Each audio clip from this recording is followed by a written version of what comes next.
confidential. Tinawag naman ni Vice President Sara Duterte na walang ebidensya at pamumulitika lang ang ikalawang impeachment complaint laban sa kanya. Walang kredibilidad ang akbayan upang mag-endorso o magsumite ng impeachment complaint. Ilang ulit ng hayagang ipinahayag ng kanilang pinuno ang kanyang intensyong tumakbo sa pagkapangulo. Isang malinaw na indikasyon ng pampulitikang motibo sa likod ng kanilang mga hakbang.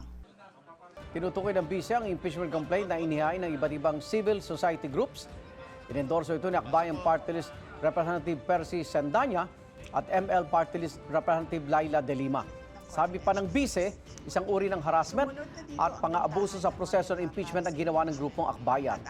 Tiwala naman si De Lima na sufficient in substance and form ang endorso ng impeachment complaint. Welta naman ng Akbayan, puro palusot lang ang bise sa halip na sagutin ng mga aligasyon sa kanya. Funny, for something she insists has no merit, it rattled her enough to release a video message.